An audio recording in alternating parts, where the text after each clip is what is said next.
G'day. For those of you who weren't in today's Zoom meeting, we had a bit of a stuff up at the start that I think I shared the wrong link or I jumped into the wrong room, something like that. So it's a little bit convoluted. So the video is actually starting from where Tim Wilson came into the meeting, and then at the end I'll tail off with some information that was shared from David, which was valuable information. So hopefully it all comes together and we'll talk to you online. Yeah, g'day, Tim. Sorry I stuffed up completely there. So we've just sort of been filling in with a little bit of stuff that David had sent through to me, which helps. Do you want to run with what you had organised? Yeah, sure. No, that's fine. That's fine. All set up and ready to go. Just Yep. Yeah, what was going on. It meant we couldn't actually connect. Yeah, I think I'd shared. Well, I joined the wrong room. So, all right, I've just thrown host over to you, so you should be able to take over and bring your stuff up now. Now, I'll just point out when one of the images there that says user, I've forgotten was it Trav who's got the daughter now doing the bonsai instead? I think it was Trav, but it could be wrong. But anyway, hello to a younger member there. I think you were 12 years old, was that right? Yep. Wow. Anyway, so yeah, Tim, if you want to run with it, I think you've got control, so it's all yours. Yep. No worries. Thank you. All right. Well, I'll just swap my screen around so we can see what I'm looking at, and then try and make sure that I can see what I'm actually meant to be seeing. There we go. All right. This is the tree. I've already shared it, I think, online. This is a tree that I have chosen for the challenge. Just quickly going back to Tim's session from last week. So why choose this particular one? It's not something that I would have thought about bonsaiing particularly before. So that's the tag, the bit that I cut off. Why did I pick this one? Couple of the main reasons were it's probably about the biggest tree that I could find in a 140mm pot where I am. There's not a lot to choose from. Second reason is that I could see that there was a bit going on here. So, branches have already got extra little branches. So you've got primary and secondary branches. I've got some leaves that are sort of riding close to the trunk rather than sort of being way out on the far end. And pretty much everything that I found in a 140mm pot where I am was probably only about that tall, and very, very small, so very underdeveloped. So this one I thought had a bit of promise. The other thing I liked about it was, in talking about choosing a front, and I'm going to cut some stuff off in a minute just to show, this one actually has, you can sort of see it's got movement in the branches and things already. So it's already naturally got a bit of movement of its own that I thought was good to sort of try and make the most of. So yep. So something David was just sharing with us, which I had seen before, but I've got to confess I've forgotten, and it's a great idea, was physically chopping an inch or two off the top of the pot while it's still in that size, so you can also expose some in the Bari. Is that something you do, or just sort of jump in and do it from where you are? I mean, that one's quite close to the surface. Yeah, I haven't done it with this one yet, because I was thinking I'd wait until I knew that I was going to pull it out and slip pot it anyway. Yes. Once I bought it, I thought I'll just leave it as is. Otherwise, the session I've already kind of pre-done the session. Yeah. But that's probably something that I would do if I was going to do something like this in the future again. Yeah. Once I'd bought it and I thought there was something there, if you didn't want to slip pot it straight away or repot it, then just cut in a bit lower on the pot, take that off, and then you can fiddle with the soil. But I knew I was going to sort of take this one out completely anyway. What I am going to do, because we're talking about sort of roughly choosing a front, but I have a feeling that these two branches here are already very, very low in the pot and are kind of getting in the way of what I think might be where we need to be. So I'm going to actually take those off straight away, just so that we can straight away see a lot more of the trunk and a bit more of what the branches are doing. So pop those away. what I'm going to do now is pull it out of the pot, and I haven't done this before, so this is on the run. We'll see what we find, because I didn't want to have it all done beforehand and then just sort of pretend that I was surprised at what I discovered. Yep. So we'll see what happens. I'll pass the camera over to my wife Linda. So the usual, giving it a bit of a squeeze and a wiggle. Get it out of the pot. It's been in there a while, which I suspected. So it'll be interesting to see how much of that we're able to sort of get out. But the first thing that we're talking about is having a bit of a look at the top here. So that's what Tim was talking about before. So getting into the top here a little bit more and seeing if we can work out what's going on closer to the surface, see if we can find some roots a bit further down, because there's not much point talking about trying to find the front until we've got a bit more of an idea about what we've got down a bit further. So you can see that I'm digging down into the top here. There's a lot of fine roots. I'm seeing a lot of fine roots, but I'm not really getting to any actual roots yet. So either chopstick, which just bought from the supermarket, or a bit of a root rake. If we were watching Peter Chan from Heron's Bonsai, he'd be ripping into this. Yeah, he's pretty rough with his. Like, he's amazing the way he goes at them. I'll go a little bit more gently, because it's not really the time of year to be doing too much. True. Too hard. I'll just touch on that. So, yeah. Repotting, one of the major reasons we're slip potting at the moment is summer is definitely not the time to play around with roots. You're reasonably likely to severely stunt or kill your tree if you do too much root work. So exposing a bit of the top is reasonably safe. Spreading a little bit underneath if necessary is also fine, but doing any chopping back of roots and things is quite risky at this time of year. That should be done in the more dormant season, so mid to late winter, that sort of time. Although we will look at that when we cover repotting, but we'll be cooling down a little bit by the time we get to that. So. Hey, Tim, would figs and bougainvilleas be an exception to that? Figs will, because they can take a lot of punishment. And it's also worth Googling just horticulture for the tree that you're working on, because quite a few Australian natives have a summer dormancy period. Mm-hmm. Yeah. Where they actually shut down and start storing some sugars for dry spells. So that might influence the time at which you might do some major work. But I still think that as a rule of thumb, late winter to mid-spring for most species is your safest bet. Yep. Thank you.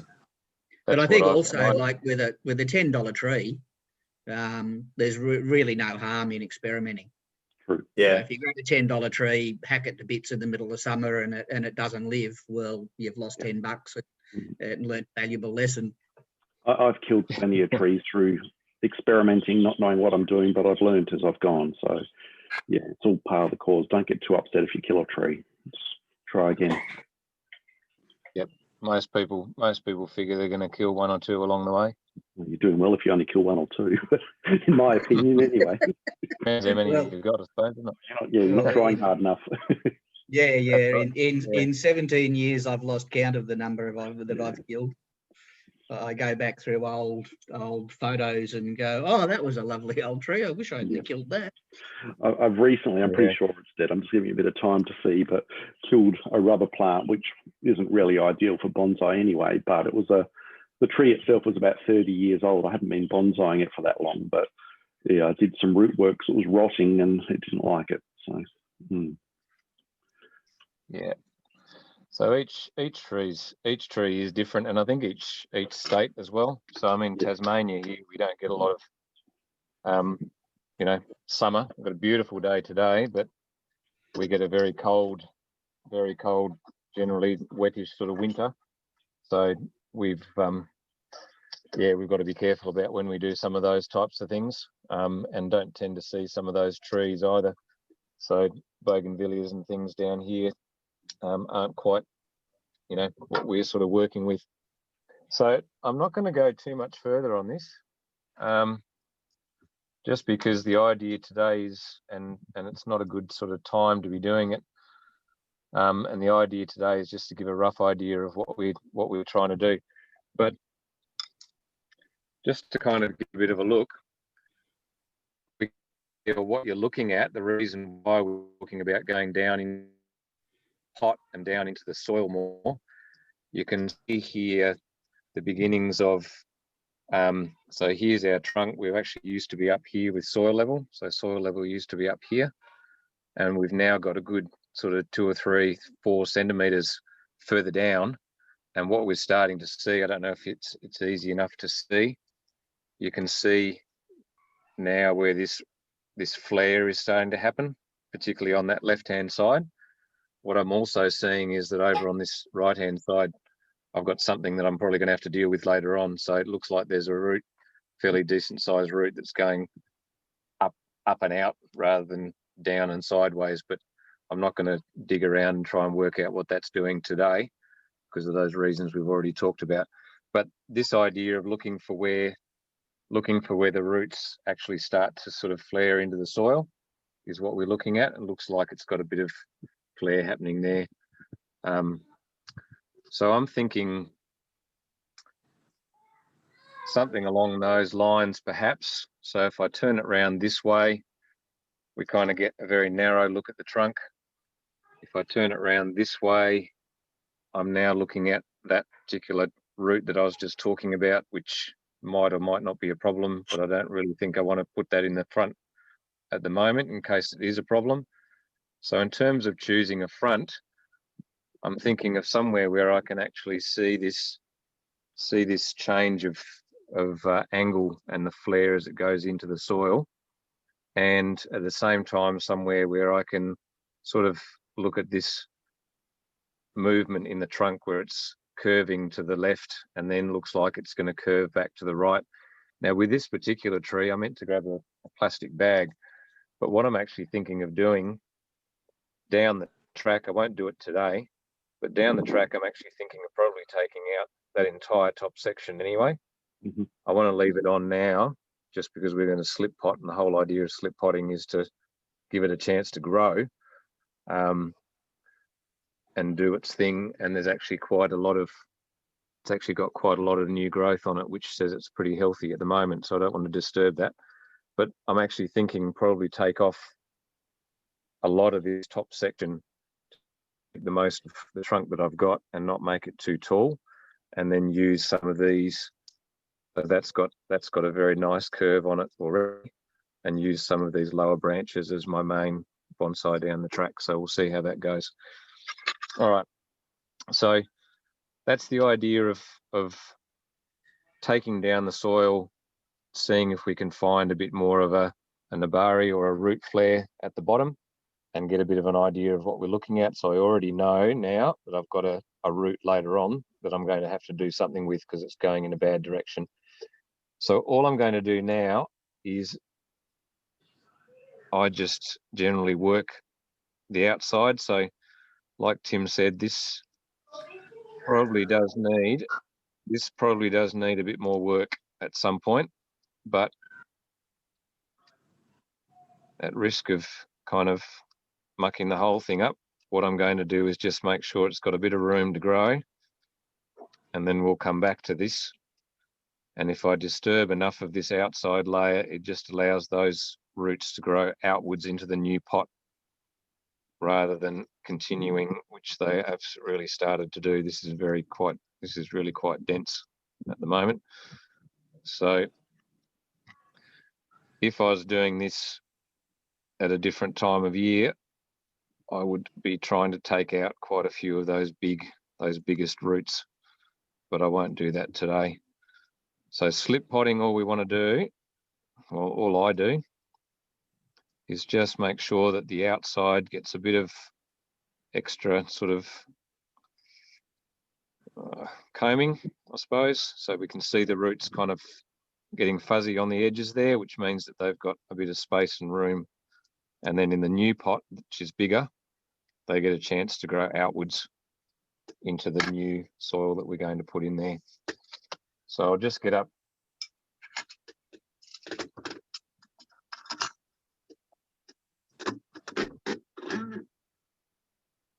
I've got just a dodgy old tub that I use. I'll get a bit of soil into that. So we're going to go today from that size that it was in and starting to feel very constricted into a 200 mil, so from 140 into 200, and that should give it a lot of room to grow in the next few months while we're doing the challenge. I'll just put a bit of soil into the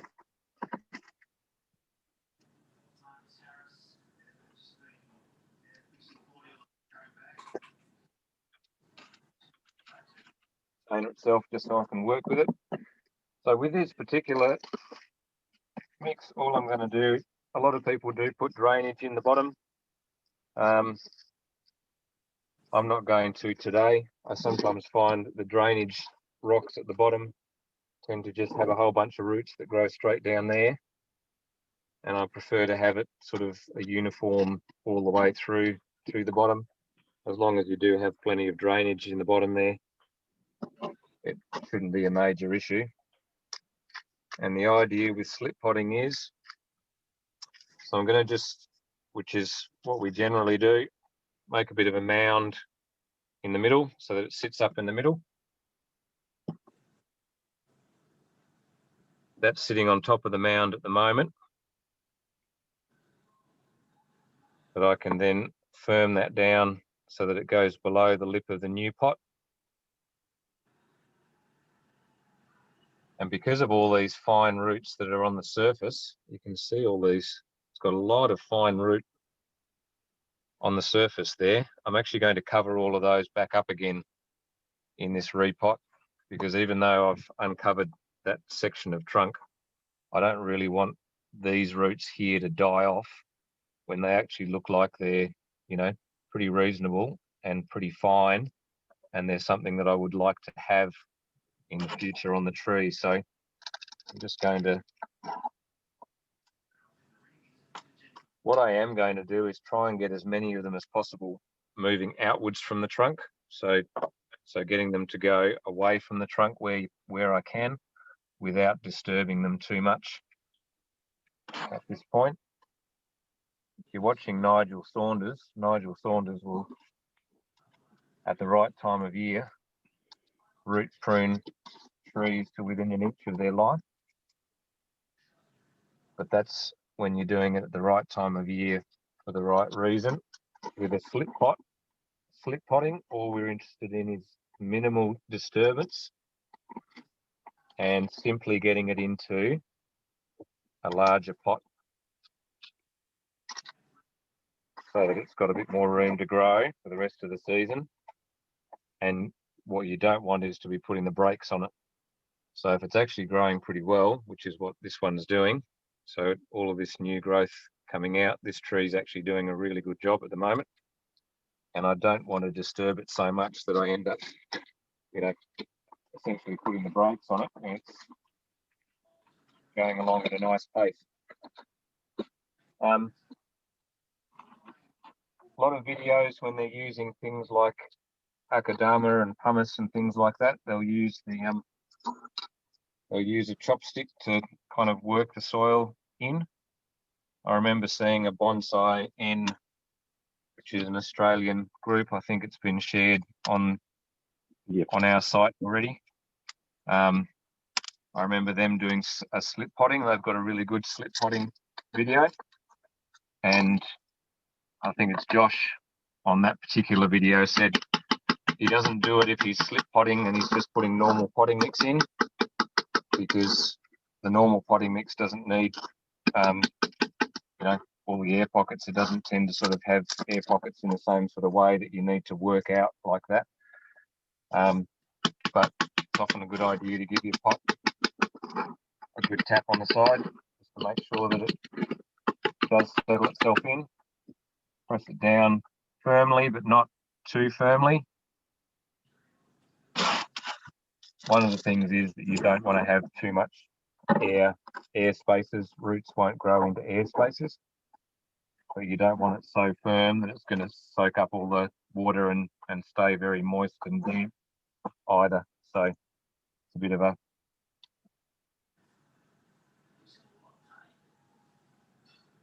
making sure that we sort of keep it balanced in that sense.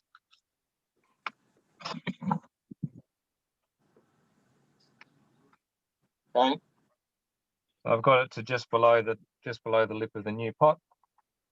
There's a few little roots here. I'm not going to try and poke those under. I'm just going to snip those off for now. So they're not sort of annoying me. But notice how I've also covered over most of that root that was already there, just to allow those top surface roots the chance to sort of regrow as well. So those branches that were right at the surface of the soil before, they were coming out here. All right. So that's pretty much slip potted now. That's a much bigger pot. Hopefully that doesn't slow it down too much and it keeps moving along. I might not show it now because we're already obviously a lot later than what we said we would be, but something that I'd be considering, I'm not going to do any major pruning. Like I said, I'm thinking about going right the way off there and making it a much smaller tree for the challenge.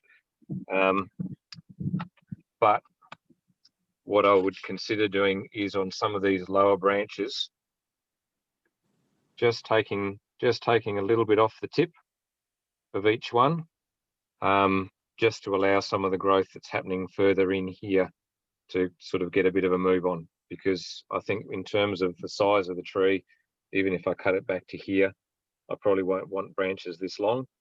And it would be nice if these inside branches were going to grow. Some of these leaves here produced maybe a little branch or something, rather than have all the growth happening out on the end here. So considering just taking the ends, just taking some ends off some of these branches at the moment, just to sort of make it grow from the inside and get a bit more dense. But that's probably about it. In terms of a Nabari, one thing I'm a little bit disappointed by is the fact that as it goes below the soil, we get this little straight section here, and there's not, you know, and it's partly just because it's a nursery stock, I'm not getting a lot of, you know, change in thickness on the trunk there. In fact, it almost looks like it's sort of got a bit narrower when and that's just what happens when you don't know what's in there. You just can't tell what's going on underneath. So I've got an extra inch of straight, which I was hoping not to have, but you work with it. So we'll see what we can do. Thanks, Tim. No problem. That's probably good for me. Yeah, that's good. So there's just a couple of questions in here or comments. So one is about fertilising after, suggesting that we don't fertilise immediately after. Something I do is I actually put my entire pot into a bucket with sea salt in there and a fairly dilute. The sea salt is great for root growth. So it's not really fertiliser as such, but I do soak it, and that also gets out my air bubbles and stuff from around the roots. I always put some small rocks on top, otherwise all your soil will float straight off. But yeah, we shouldn't give it a hard fertiliser straight off. Yep. And another question there, which I think David's just answered, about air layering. Yes, you certainly could try and air layer that top piece off, or you could even chop that, and you'd have to chop a fair bit out of it, but put it directly into either water or some soil, or with root hormone, and potentially grow from that. Now, I actually did that the other day with my lily pilly, and my larger piece hasn't grown, but all of my smaller pieces are growing. So we definitely can do that. Yeah, right. try and get some extra plants. It obviously just depends on how many plants you want at any particular time. I pruned whether you my want to- natives in the front yard the other day, the ones that I've, instead of putting in a larger pot, I just put straight in the ground, and I've got a heap of cuttings off them, which I'll try and do something with. But yeah. All right. So look, thank you, Tim. I'll leave this open for a bit because we're sort of, everything's gone all messy.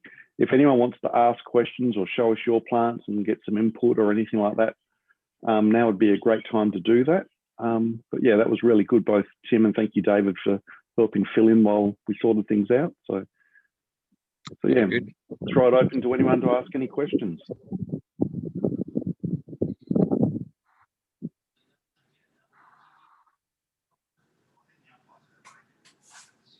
No worries, Rod.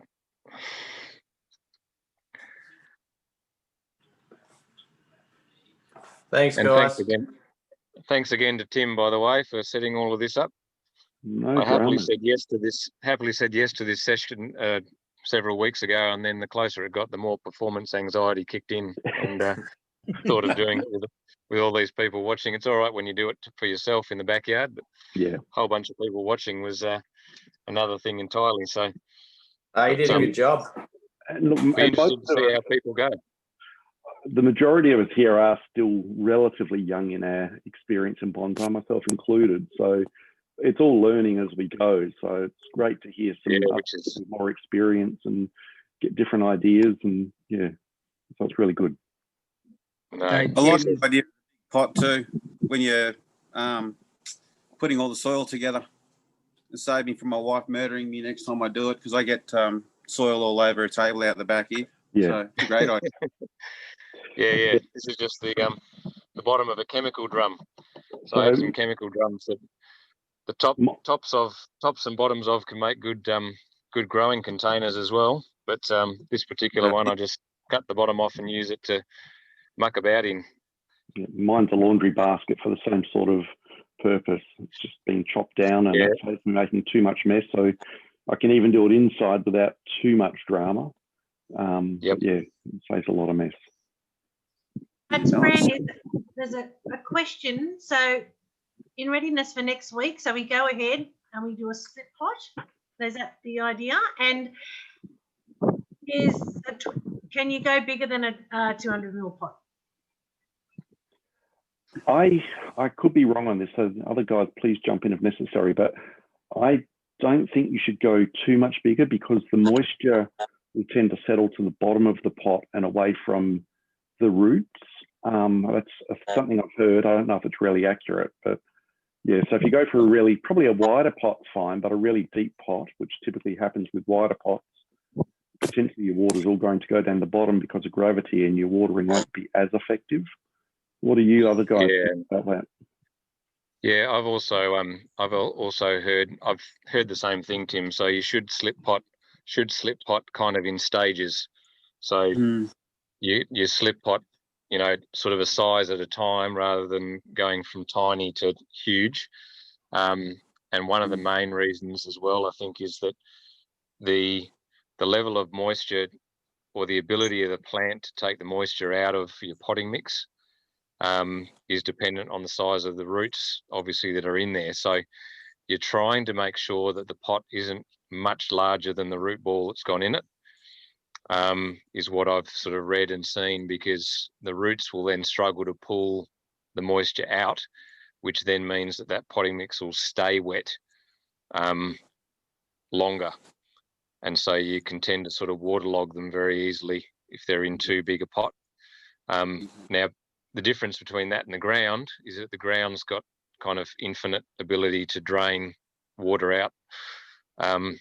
So it's not like sitting in a pot that you're watering on a regular basis. So it's, very easy to do that.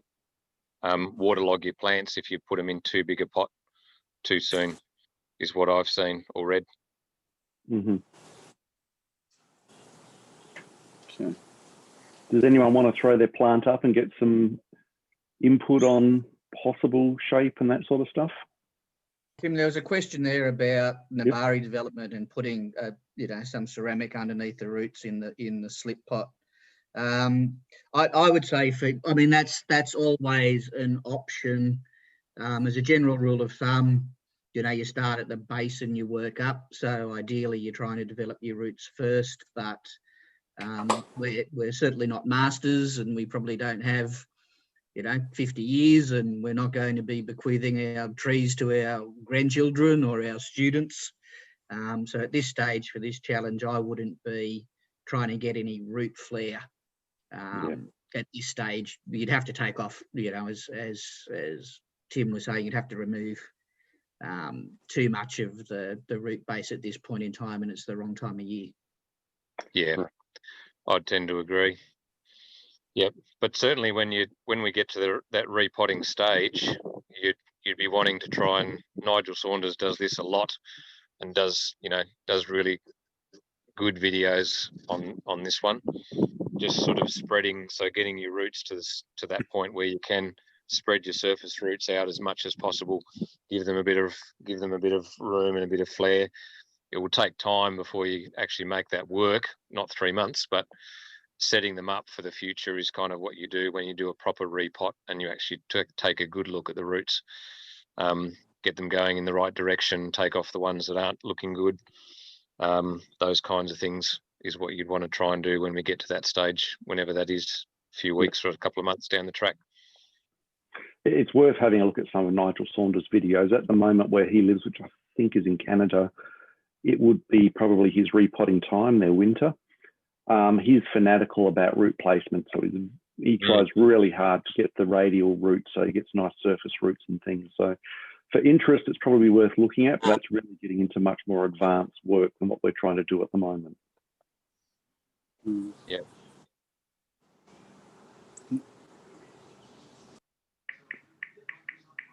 Anyone else want to throw anything in? Probably, Tim, if you just post those photos. Yeah, I will do. At the end of the session. What I've been taught in terms of what Tim W was saying in terms of determining a front, you can place a mark, a bit of masking tape or something on the part of the pot that shows the greatest movement in your trunk, and then another mark that shows the movement of your first primary branch, and the front will be somewhere in the middle. Yep. Yeah, that sounds good. I even leave in my pots, I put a piece of bent over wire where I think my front's going to be, because invariably when I come back to do a pruning and things have changed, it's almost like redeciding. And sometimes you do change your mind, but to know where you had planned it always, for me, helps. So, Yeah. I mean, that happens. I've got a raft elm that had a particular front for the last 5 years, and a couple of branches have died, and I had to play around with it and a bit of prune, and it's completely turned 180 degrees in terms of the front. Yep. All right. Now I'm going to throw up in the group. We've had someone's come on board who's going to give us some tools as a prize. I don't know exactly what tools, but in return, obviously he wants me to give him a bit of promotion. So I'll just throw up in the group this tool brand. It's actually a tool wholesaler, so you can't buy direct from him, but I'll throw the brand up there. And obviously if you're looking at tools, maybe support them back. Okay. Are they local, Tim? His physical wholesale business is in Queensland, Awesome. but there's multiple outlets that I found that sell them. So I just can't think of the brand off the top of my head. It started with H, I think, but I just can't think of it. So I'll throw it up and share it with you guys. And so he's going to offer some prizes at the end, and we've already got some other stuff that's been lined up, some members in the group. And All right, we'll wind it up. Thanks, everyone. Thanks, guys. Thank you. Thank you. All right, Hey, everyone. Thank you. Yeah. All right. See you later. Thank you. Bye. Bye. Yep. All right. So this is the example that David has sent through to us. So what type of tree have you got there, David? That's a lily pilly. A lily pilly. Okay. Tell me if I've got the right order on these, David, as we go through. But what David has done is basically cut the top of that pot off by a couple of inches so that we can start to see down to the base. And he's gone through and gently started to remove the topsoil so we can get to where the major roots are. Now, depending on the maturity of your tree, you may or may not see significant roots like this, but if you dig down by an inch or two, depending on the height of your pot. Okay. So I've removed about an inch and a half of the top of the pot just with a pair of scissors, and just got a little digging to a little rake and gently scraped away the soil from the base of the tree there. I've been careful not to break any of those roots, so all of those roots are still intact, and been lucky enough to find a little nabari there. That will probably be incorporated into the tree down the track, so I won't try to do anything with that at this stage. I just now know that it's there.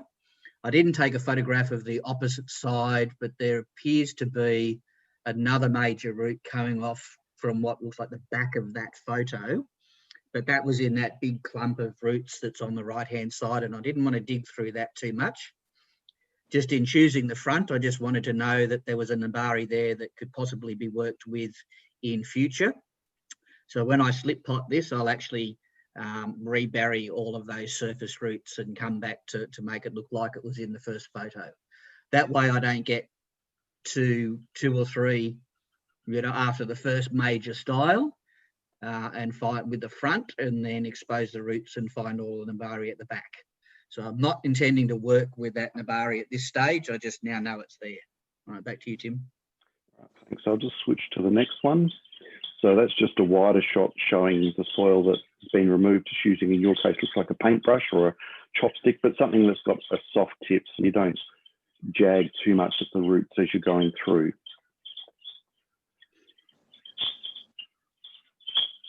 All right, so I've taken it out of the pot there just to have a look at the root development. You can see it's not pot bound. That wouldn't really be an issue in any case, given that we're going to be slip potting them. But I've just gently worked around. I sort of massaged the outside of the pot. I've turned the pot over on its side so the tree is horizontal, and I've just slipped the pot out there. So you can see there's still a lot of room within an existing soil to grow. So that's all now gone back into that little pot, and straight after this meeting this afternoon, I'll be slip potting it. Okay. And that's just back to one of the original photos of the top of it. So that's probably where I'll bury it back up to again. Yes, I had hoped that the roots would come directly off the bottom of that fork so that I would have a twin trunk. But I now don't have a twin trunk. I'll see what happens when I rebury that. But yeah, I mean, you've got to work with what you've got. I was hoping for a twin trunk. When I bought this tree about 4 days ago, it was in the pouring rain, so I didn't do too much looking around. I just grabbed what I could. So looking at what you've got now that you've looked at the roots a little bit, the nabari, what are your thoughts on what you're going to keep and drop straight off? So probably if we can go back to a previous photo, the one that shows more of the tree. Let's go back. That one? Yeah, that's pretty good. So, I mean, that bottom left branch, that will be my first primary branch. So the one down on the left. Okay, this one? So that'll be the first, that'll be the first primary branch. Yep. I'll probably incorporate 2/3 of the primary trunk. So that'll come up. Yeah, this one here. Or maybe even a bit higher. Okay.